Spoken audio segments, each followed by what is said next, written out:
Hello everyone. Uttarakhand लोक सेवा आयोग के द्वारा लोअर पीसीएस के एग्जाम को लेकर के हमने अब तक डिस्कस कर लिया है कि एक तो फॉर्म यहां पर आ चुका है, अब तक आप सभी ने भर भी लिया होगा। दूसरी चीज हमने एग्जाम पैटर्न को लेकर डिस्कस कर लिया कि देखिए प्रीलिम्स से मेंस और इंटरव्यू 3 चरणों में एग्जाम होने वाला है और कितने अंकों का कौन सा पेपर होना है और किस तरीके से आपको इसमें क्वालिफाई करना है।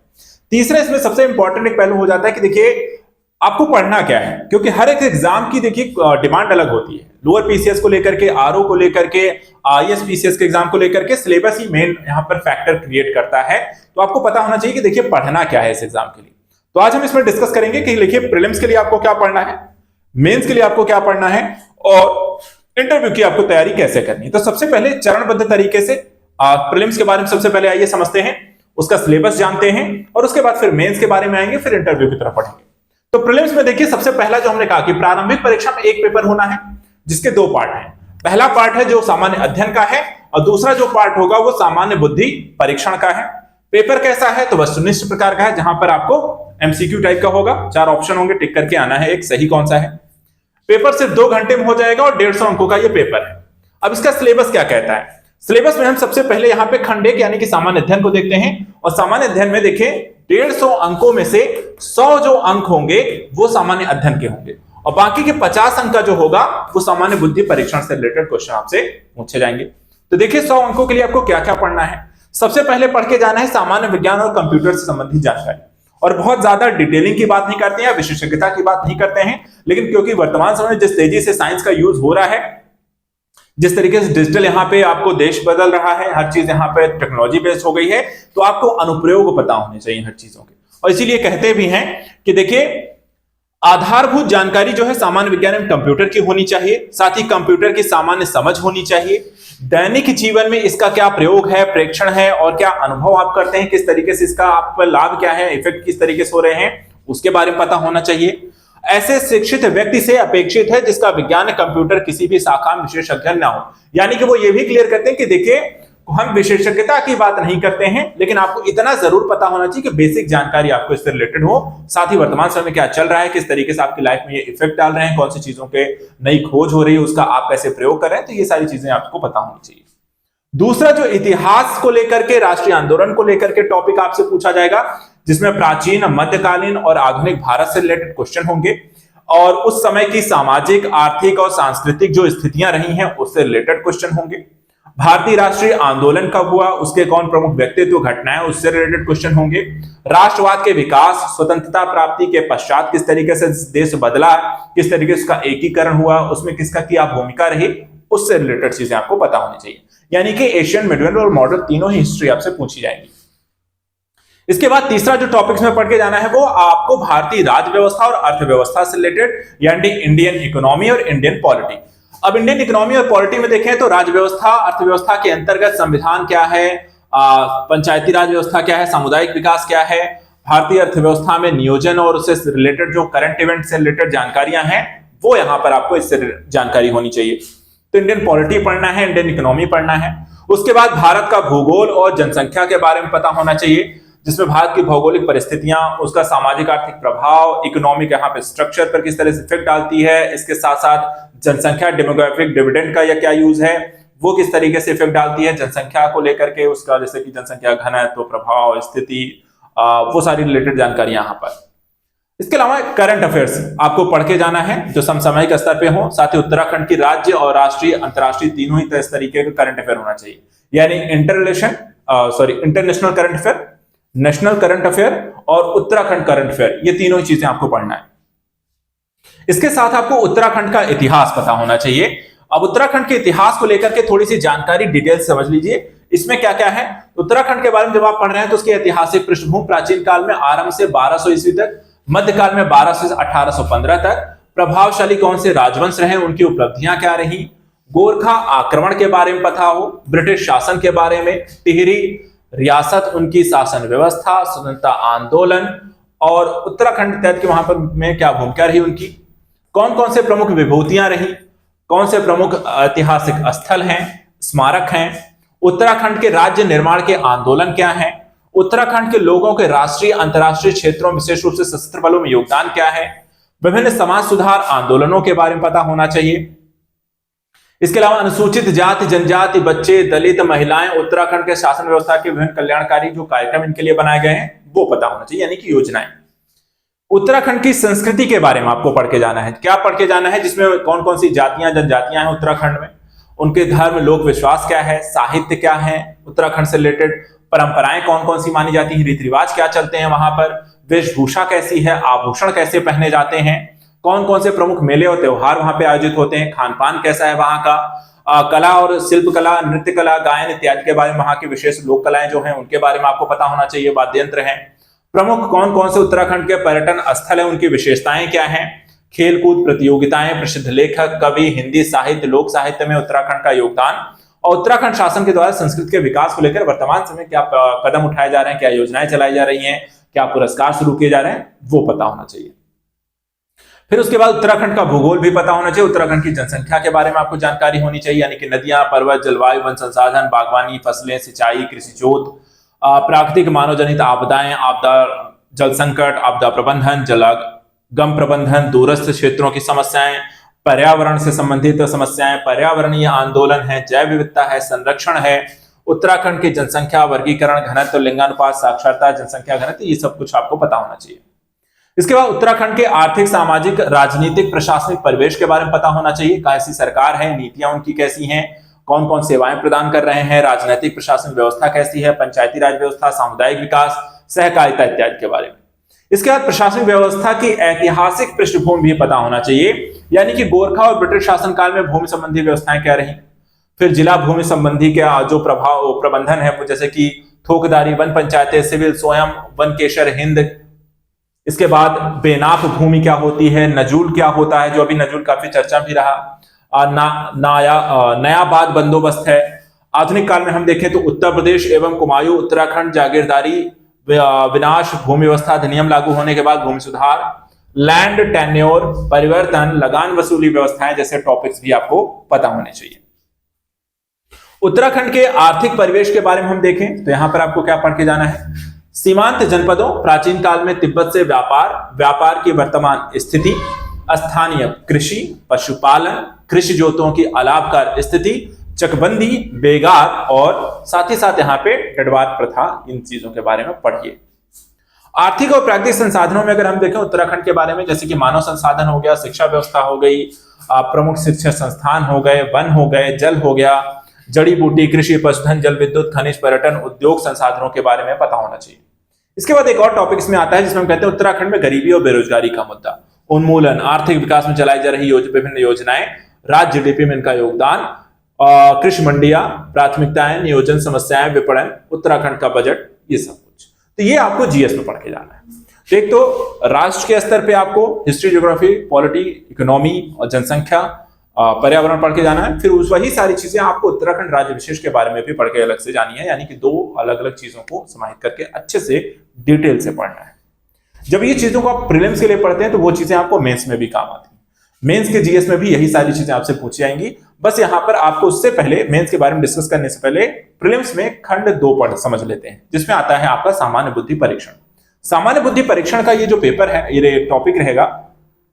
50 अंकों का रहेगा पेपर में, और 50 प्रश्न भी रहेंगे। इसमें क्या है, एक तो सामान्य बुद्धिमत्ता से रिलेटेड क्वेश्चन होंगे। सामान्य बुद्धिमत्ता से रिलेटेड क्या है, जैसे कि आपको कुछ टॉपिक दे दिए जाए, कुछ क्वेश्चन दे दिए गए, जिसमें आपको उसका कल्पना, समस्या, समाधान, विश्लेषण, निर्णय लेना, दृश्य स्मृति, विभेद, अवलोकन, संबंध, अंकगणितीय संख्या, चित्रात्मक वर्गीकरण, तर्क शक्ति, अवधारणा, शाब्दिक इत्यादि से रिलेटेड यहाँ पे जान क्वेश्चन होंगे। इन क्वेश्चन को आपको हल करना है, उसका आंसर यहाँ पर देना है। इसमें अभ्यर्थी की योग्यता का सामान्य विचार, संकेत और उनके अंकगणितीय गणना, अन्य विश्लेषणात्मक कार्य आदि के प्रश्न में शामिल होंगे, और इसको यहाँ पर आपको हल करना है। चलिए, जब आप इसे हल कर लेंगे, क्वालिफाई कर लेंगे, ये प्रीलिम्स के दोनों चीजें हो गई। प्रीलिम्स के बाद अगला आता है मेंस। मेंस में आपको 4 पेपर पढ़ने।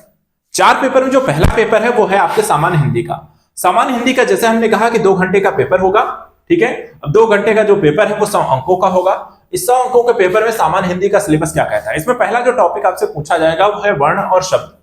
यानी कि स्वर और व्यंजन, संधियां, भेद, समास एवं उसके भेद, उपसर्ग एवं प्रत्यय, व्याकरणिक कोटियां जिसमें संज्ञा, सर्वनाम, विशेषण, क्रिया विशेषण, अव्यय इत्यादि शामिल है। ये आप देखें 10 अंक का ये क्वेश्चन आपसे यहां से पूछे जाएंगे। दूसरा जो टॉपिक इसमें पढ़ के जाना है शब्द रचना और अर्थ। शब्द रचना अर्थ के बारे में पर्यायवाची शब्द हैं, विलोम है, विपरीतार्थक शब्द हैं, शब्द युग्म है, समोच्चारित प्रायः भिन्नार्थक शब्द हैं, वाक्य और वाक्यांशों के लिए एक शब्द है, तत्सम तद्भव देशज विदेशी रूढ़ यौगिक और योग रूढ़ शब्दों को लेकर के 15 अंकों यानी कि 15 अंक यहां पर पूछे जाएंगे, 10 अंक यहां पे पूछे जाएंगे, तो 25 नंबर के ये दो टॉपिक हो गए। तीसरा आता है इसमें वाक्य रचना का, जिसमें वाक्य की परिभाषा है, मुख्य अवयव है, वाक्य के उपवाक्य के साथ भेद हैं, वाक्यांतरण है, शब्द एवं वाक्य शुद्धिकरण है, लोकोक्तियां हैं, मुहावरे हैं, ये 10 अंकों का आएगा। अपठित और पाठ्य बोधन यानी कि अपठित गद्यांश आपको दे दिया जाएगा, उससे आधारित आपसे रिलेटेड क्वेश्चन आपसे पूछे जाएंगे, व्याकरण को लेकर के क्वेश्चन होंगे, और यहां पे देखिए तो 5 ऐसे प्रश्न होंगे, टोटल 15 नंबर का ये पूछा जाएगा। चौथी चीज जो यहां पर आपसे इस पेपर में होगी वो है संक्षेपण, यानी कि एक शीर्षक सारांश रेखांकन आपको दे दिया जाएगा और वहां से रिलेटेड आपसे क्वेश्चन पूछा है कि इसका शीर्षक क्या होगा, उसका सारांश एक लिखिए, रेखांकित जो शब्द होंगे उनकी व्याख्या करिए। तो यहां पर टोटल 3, 6, 6 यानी कि टोटल 15 नंबर का आपका संक्षेपण आएगा। और चौथी चीज यहां पर आती है हिंदी आलेखन, जिसमें आपको सरकारी पत्र हैं, अर्ध सरकारी पत्र हैं, परिपत्र हैं, अनुस्मारक हैं, कार्यालय के आदेश हैं, कार्यालय के ज्ञापन हैं, अधिसूचना, रिपोर्ट, प्रतिवेदन, इनसे रिलेटेड क्वेश्चन होगा और ये आपको 15 नंबर का पूछा जाएगा। और 20 नंबर का क्वेश्चन आपसे पूछा जाएगा अंग्रेजी गद्यांश का हिंदी अनुवाद करिए और हिंदी गद्यांश का अंग्रेजी में अनुवाद करिए। ये आपको आएगा टोटल 10-10 नंबर के 2 आएंगे, 2 लिखने होंगे, टोटल 20 अंकों का ये होगा। तो ये आपका हिंदी का होगा, इसमें आपको कम से कम 35 नंबर लेकर आने हैं।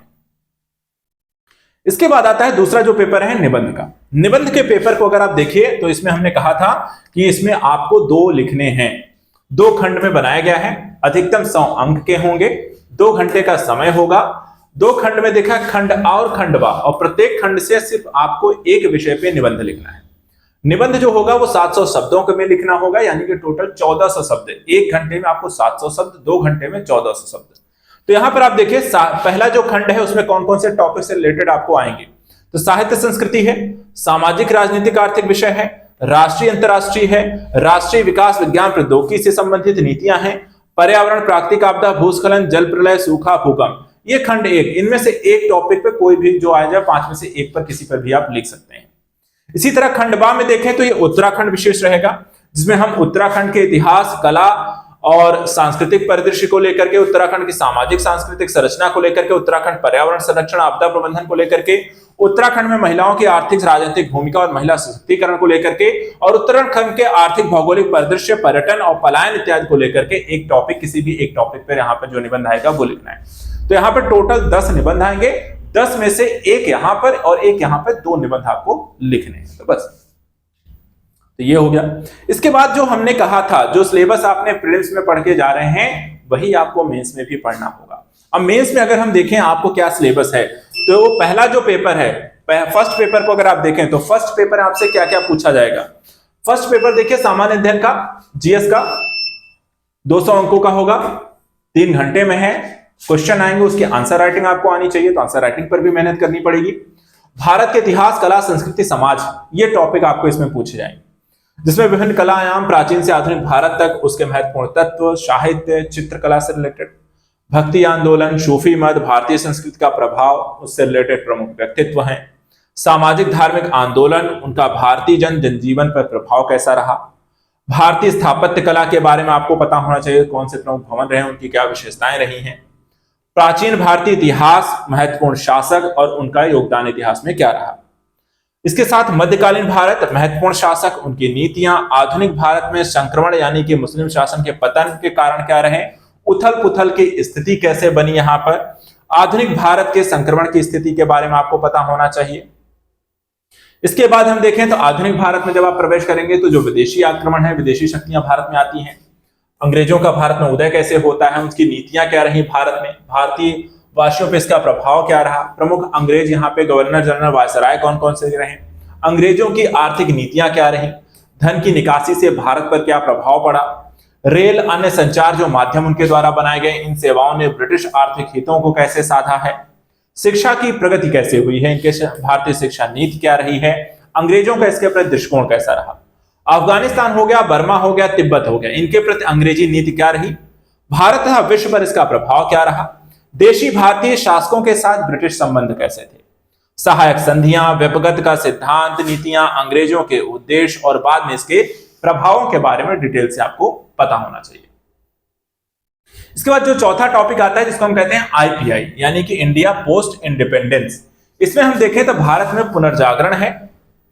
इसका राष्ट्रीय आंदोलन पर प्रभाव है, महात्मा गांधी राष्ट्रीय पटल पर उनका पदार्पण है,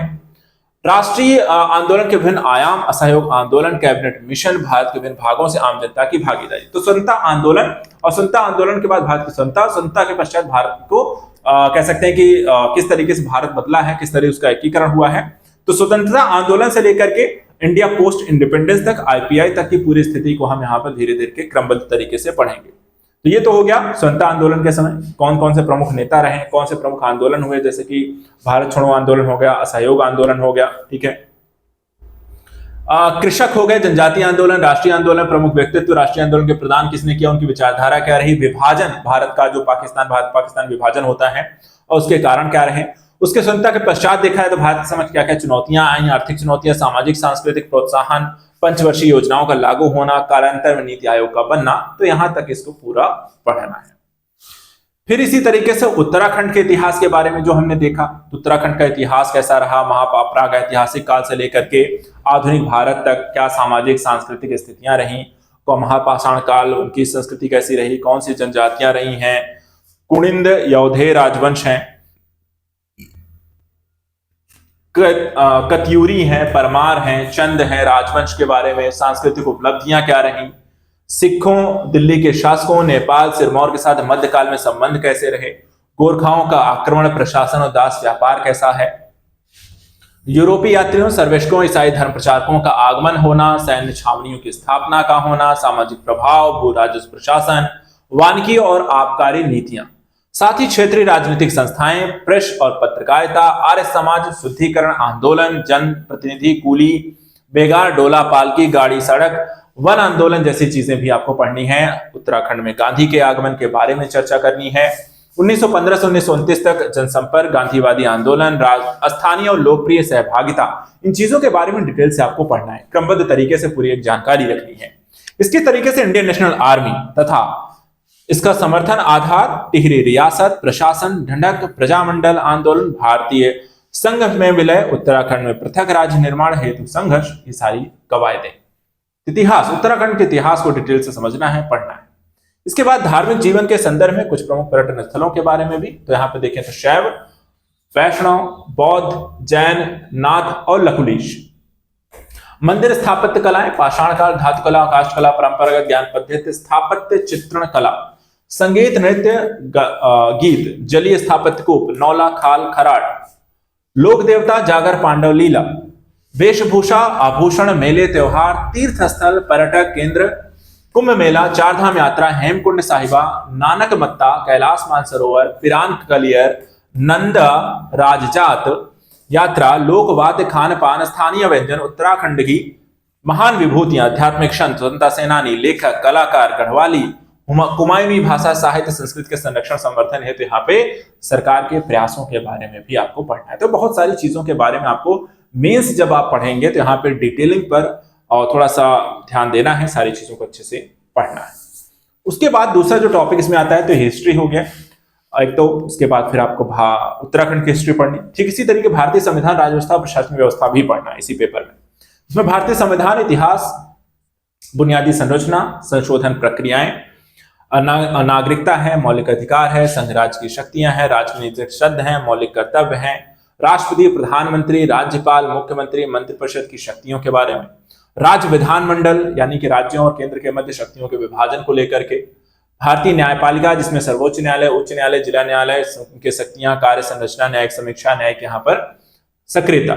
इसके अलावा भारत में चुनाव जो होते हैं, राजनीतिक दल कौन कौन से हैं, दल बदल विरोधी कानून हो गया, चुनाव सुधार हो गए, चुनाव आयोग हो गया। भारतीय संघीय संरचना के बारे में आपको पता है, जिसमें केंद्र राज्य संबंधित विधायी, वित्तीय, प्रशासनिक, पंचायती और नगर पालिका संस्थाओं के बारे में। संवैधानिक निकायों, प्रशासनिक नियंत्रण के संबंध में देखा जाए कौन कौन से संवैधानिक पदाधिकारी होते हैं, संवैधानिक, विधायी और न्यायिक नियंत्रण के बारे में। प्रशासनिक प्रणाली और प्रशासनिक सुधार के अंतर्गत देखा जाए तो नीति आयोग, विभिन्न अधिकरण, ई गवर्नेंस, लोकपाल, सूचना का अधिकार, शिक्षा का अधिकार, सार्वजनिक सेवाओं का अधिकार, नागरिक चार्टर, मंत्रालय, विभागों की भूमिका, प्रशासनिक सुधार और साथ ही साथ यहाँ पर एआरसी की सिफारिशें लागू होंगी। राष्ट्रीय एकीकरण चुनौतियां, जिसमें उग्रवाद, आंतरिक सुरक्षा और अंतरराज्यीय विवाद, ये भी आपको पढ़ना है। तो इंटरनल सिक्योरिटी से रिलेटेड भी मुद्दे हैं और यही सारा मुद्दा फिर आपको उत्तराखंड राज्य विशेष के बारे में भी पढ़ना है। उसकी राजनीतिक प्रशासनिक व्यवस्था है, उत्तराखंड विधानसभा उसकी कार्यशक्तियां हैं, उत्तराखंड की जो न्यायपालिका यानी हाई कोर्ट है, उस लोक अदालतें हैं, लोक सेवा अधिकरण है, लोकायुक्त हैं, न्यायिक यहाँ पे हस्तक्षेप की बात है। उत्तराखंड के राजनीतिक जो दल हैं, चुनाव, नेतृत्व, दल बदल विरोधी कानून है, स्थानीय स्वशासन है, पंचायती राज व्यवस्था है, राज्य निर्वाचन आयोग है। उत्तराखंड के सामाजिक मुद्दे और समकालीन समस्याओं के बारे में पढ़ना है, जैसे कि राजनीतिक मुद्दों को लेकर के अगर हम देखें, राजनीतिक और नेतृत्व मुद्दे में नागरिक समाज हो गया, मीडिया की भूमिका हो गई, शराब विरोधी आंदोलन हो गए, उत्तराखंड के अल्पसंख्यक, महिलाएं, कमजोर वर्गों की समस्याएं, जलवायु परिवर्तन, बिजली परियोजनाओं से झील और बादल फटने का खतरा, अवैध खनन, मानव पशु संघर्ष, मानव तस्करी, मादक पदार्थ सेवन, यानी कि एक तरीके से environment based, disaster management based भी रिलेटेड जानकारी आपको उत्तराखंड से रिलेटेड होनी चाहिए। साथ ही सोशल इशू, सोशल जस्टिस से संबंधित मुद्दे होने चाहिए और करंट इवेंट्स इनको रिलेट करके पढ़ना है। उत्तराखंड में प्रशासनिक सेवा नियंत्रण के बारे में हम देखें तो यहाँ पर उत्तराखंड सेवा का अधिकार अधिनियम 2011, सामाजिक अंकेक्षण, नागरिक चार्टर, सतर्कता अधिष्ठान उत्तराखंड के बारे में जानकारी।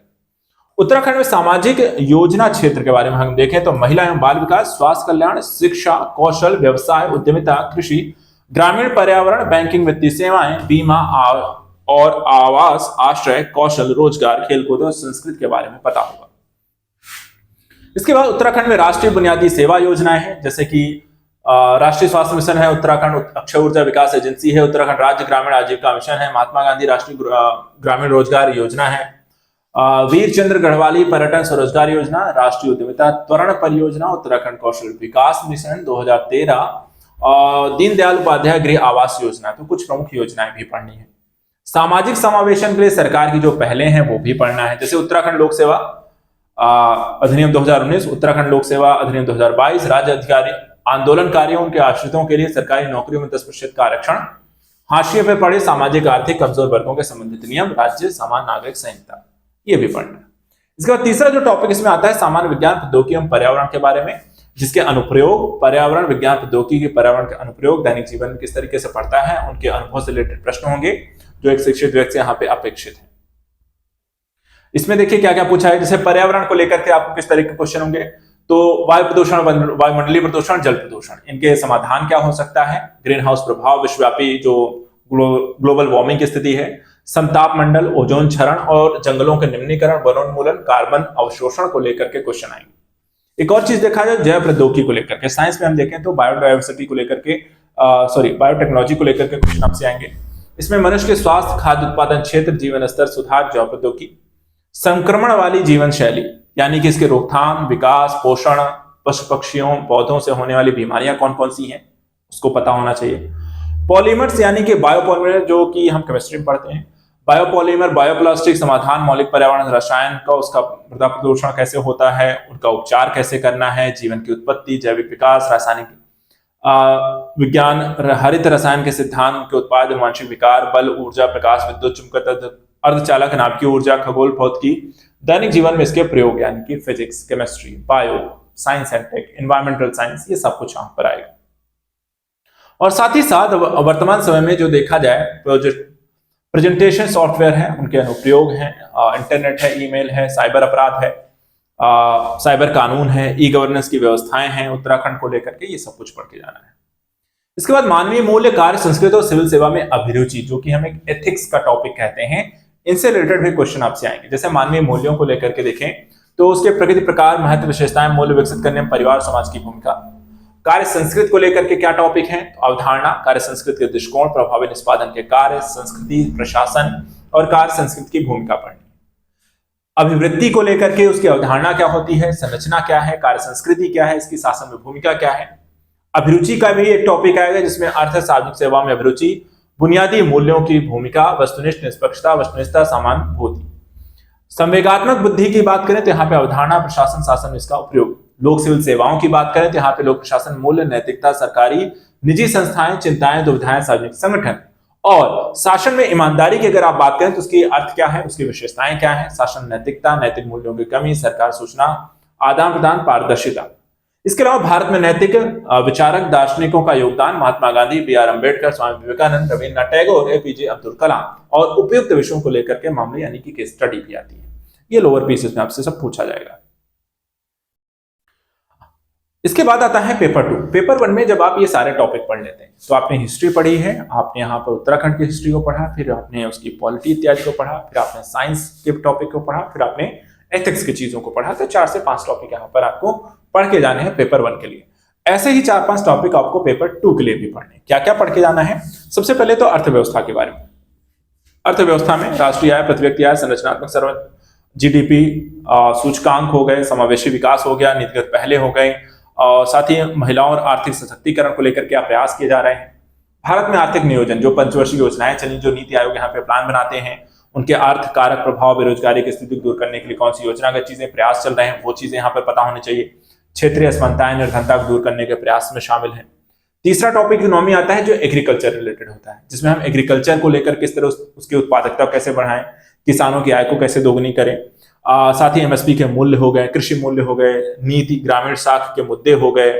सरकार के द्वारा खाद्य सुरक्षा को लेकर, फूड प्रोसेसिंग को लेकर क्या नीतियां बनाई जा रही हैं, उसके पहल क्या की जा रही है। कृषि सब्सिडी का जो एक मुद्दा बनता है उसको पढ़ना है। एमएसएमई सेक्टर के बारे में पता होना चाहिए, उससे संबंधित नीतियां, चुनौतियां, समाधान, उपाय, योजना, ये सब कुछ पढ़ना है। इसके बाद चौथा जो टॉपिक इकोनॉमी में आता है वो है कर संरचना, जिसमें हम पढ़ते हैं कि भारत में कर संरचना कैसी है, कौन कौन से टैक्सेस लगते हैं, उनका क्या प्रभाव होता है, जीएसटी क्या है, भारत सरकार का जो है व्यापार किसके साथ, किन देशों के साथ होता है, कौन सी चीजें मंगाते हैं, कौन सी चीजें हम यहाँ पे सेल करते हैं, कौन कौन से प्रमुख अंतर्राष्ट्रीय व्यापार संगठन है, जैसे विश्व बैंक हो गया, आईएमएफ हो गया, उनकी नीतियां क्या है, डॉलर का प्रभाव क्या है, वित्तीय समावेशन क्या है, रिजर्व बैंकों की क्या भूमिका है, लोन इत्यादि को लेकर क्या प्रक्रिया होती है, शेयर मार्केट कैसे काम करता है, तो ये सब कुछ यहाँ पर हम इसमें देखते हैं। इसके साथ ही भारत की जनसांख्यिकी विशेषताएं, जिसमें पलायन, आर्थिक विकास, नगरीकरण, अधोसंरचना के प्रगति के चालक और उनके नीतिगत पहले हैं। यही सारी चीजें आपको उत्तराखंड के बारे में पता होना चाहिए, यानी कि उत्तराखंड की अर्थव्यवस्था को लेकर के क्या विशेष पहलू हैं, मानवों का क्या योगदान है, जीडीपी उसकी कैसी चल रही है, जल संसाधन क्या क्या उसके पास है, ऊर्जा विकास, प्राकृतिक आपदाएं, जड़ी बूटी, खनिजों का क्या योगदान है उनकी अर्थव्यवस्था में। साथ ही व्यापार, वाणिज्य, उद्योग के दृष्टिकोण से देखें तो उत्तराखंड में कौन कौन से व्यापार यहाँ पर फलीभूत हो रहे हैं, अंतर्राज्यीय व्यापार किन किन के साथ कैसा है, विनिर्माण, भारी, मझोले, मधु, एमएसएमई सेक्टर यहाँ पर कैसे काम करता है, कौन कौन सी इंडस्ट्री यहाँ पर जमी हुई है, क्या चुनौतियां हैं, परिवहन, सड़कें, रेलवे को लेकर के क्या प्रयास किए जा रहे हैं, बजटीय स्थिति, राजकोषीय नीतियां, कर सुधार, कराधान, वित्तीय घाटा, सार्वजनिक व्यय, ऋण, मानव विकास को लेकर के जो मानव विकास सूचकांक है, शिक्षा व्यवस्था, साक्षरता, निर्धनता को दूर करने के लिए निर्धनता उन्मूलन कार्यक्रम, बेरोजगारी, रोजगार कार्यक्रम, स्वास्थ्य, स्वच्छता, बीमा, समाज कल्याण, सरकारी योजनाएं, विस्थापन, आर्थिक सशक्तिकरण, ये मुद्दे आपको उत्तराखंड से रिलेटेड जानकारी होनी चाहिए। फिर उत्तराखंड में कृषि को लेकर, ग्राम विकास को लेकर के क्या चल रहा है, कौन सी योजनाएं चल रही हैं, सरकार क्या क्या घोषित करती है किसानों के लिए, किसानों को बेहतर करने के लिए एमएसपी मूल्य कैसे ले आती है, सब्सिडी कृषि को लेकर देती है, लोन माफ कर रही है, या जो भी यहाँ पे चल रहा हो सरकारी आंदोलन, कृषि जोत, भूमि सुधार, वो सब कुछ यहाँ पर पढ़ना है। बैंकिंग और वित्त को लेकर के हम देखें तो समकालीन परिदृश्य में बैंकिंग का विकास, बैंकिंग का राज्य जीडीपी में योगदान, समावेशी वित्त, ग्रामीण साख की चुनौतियां समझनी है। और पर्यटन और तीर्थाटन को साथ में लेकर के देखते हैं कि इनका आर्थिक विकास में योगदान क्या है, धार्मिक पर्यटन का आर्थिक महत्व और पर्यटन विकास की योजनाएं क्या क्या चल रही है। फिर अगला जो टॉपिक इसमें पढ़ के आना है वो है इकोनॉमिक, बाद भूगोल पढ़ना है। भूगोल और जनसंख्या को लेकर के भारत का भूगोल है उच्चावच, अपवाह, नदियां, जलवायु विगुण, मृदा क्षरण, वन हो गए, पर्यावरण समस्याएं हो गई, भारत की अंतर्राष्ट्रीय सीमा किसके किसके साथ लगती है, उनसे संबंधित कौन से भू राजनीतिक मुद्दे चल रहे हैं हमारे, भारतीय कृषि की क्या प्रमुख विशेषताएं हैं, जिसमें हम भूमि सुधार, बंजर भूमि समस्या क्या है, खनन, खनिज, ऊर्जा, संसाधन, संकट, विकल्प की खोज है, औद्योगिक विकास, प्रमुख परिवहन, गलियारे, नागरिक उड्डयन, जल परिवहन, भारत में आर्थिक विकास में प्रादेशिक असमानताएं, भारत में प्राकृतिक आपदाएं, प्राकृतिक चरम घटनाएं, भौतिक जनसंख्या विशेषताएं, भारत में जनसंख्या वृद्धि, वितरण, निर्भरता, अनुपात, प्रवासन,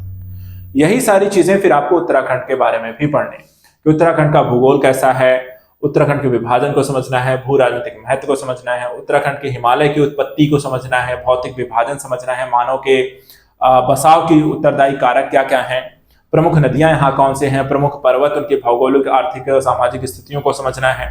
जलवायु और जलवायु विविधता उत्तराखंड की आपको पता होना चाहिए, वन संसाधन, वनों के प्रकार हैं, बनावट है, ऊंचाई, कटिबंध है, जलवायु दशाएं हैं, उद्यानिकी विकास और उत्तरदायी भौगोलिक कारक, प्रमुख फसलें, फसल विविधता, सिंचाई के साधन, उसके विकास, कृषि जोत, प्राकृतिक मानव जनित आपदाएं क्या हैं, उनके कारक, प्रभाव, स्थिति, उपाय, सरकारी प्रयोजन। तो उससे इन सभी टॉपिक से रिलेटेड आपको जानकारी होना।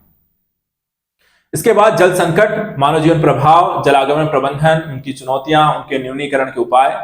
दूरस्थ क्षेत्रों की समस्याएं क्या हैं, कौन कौन सी चुनौतियां देखने को मिलती हैं, पर्यावरण को लेकर पर्यावरण किस तरह की चुनौतियां उत्पन्न कर रहा है, कौन कौन से प्रमुख पर्यावरण आंदोलन चलाए गए हैं उत्तराखंड में और उसके कारण क्या हैं, चिपको आंदोलन जैसे हो गया, उसका राज्य के संघर्ष में यहाँ पर राज्य में इस तरह किस तरह के संघर्ष हो रहे हैं वन इत्यादि को लेकर के, जैव विविधता संरक्षण को लेकर यानी एनवायरमेंट का टॉपिक भी है, जहां पर उत्तराखंड की जैव विविधता, हिमालय जैव विविधता हॉटस्पॉट, जैव विविधता का महत्व, जैव विविधता की चुनौतियां हैं, उत्तराखंड की जनसंख्या जिसमें हम वितरण, विविधता, घनत्व, लिंग अनुपात, साक्षरता प्रभावित करने वाले कारक समझते हैं। इसके बाद जनसांख्यिकी विश्लेषण, आलेख और रेखा चित्र को लेकर के भी कुछ टॉपिक यहाँ पर माप, आलेख, चित्र आएंगे। उसके बाद समसामयिक घटनाएं आ जाएंगी जिसमें हम अंतर्राष्ट्रीय और राष्ट्रीय महत्व की समसामयिक घटनाएं, खेलकूद और वैश्विक, एशिया, भारत, उत्तराखंड के संदर्भ में यहाँ पर आपको एक IR से रिलेटेड टॉपिक भी समझते हैं। ये होगा आपका पेपर 2। तो पेपर 1 और पेपर 2 में यहाँ पर कुल मिलाकर ये सारी सिलेबस है आपका। इंटरव्यू में आपको बेसिकली करंट इवेंट, आपकी पर्सनालिटी से रिलेटेड क्वेश्चन, आपके बैकग्राउंड, आपकी नॉलेज, आपका डिसीजन मेकिंग, ये सारी चीजों से रिलेटेड क्वेश्चन हो सकते हैं। और इसको पढ़ने के बाद आप इंटरव्यू देंगे और इंटरव्यू देने के बाद आपका एक फाइनल सिलेक्शन होगा। तो अब यहाँ पर जब हमें पता चल गया है इसका पैटर्न, हमें पता चल गया है इसका सिलेबस, अब अगला चरण आता है इसकी तैयारी करने को लेकर के। तो अब हम यहाँ पर डिस्कस करेंगे कि आखिर लोअर पीसीएस को लेकर के आपकी रणनीति क्या होनी चाहिए, क्या एक टाइम टेबल होना चाहिए, उस टाइम टेबल के हिसाब से आपको कैसे इसकी तैयारी करनी होगी और इसको लेकर के आपके आगे की रणनीति क्या होनी चाहिए। तो हमारे साथ जुड़े रहें ऐसे लोअर पीसीएस के बारे में डिटेल से डिस्कस करने के लिए। Thank you so much.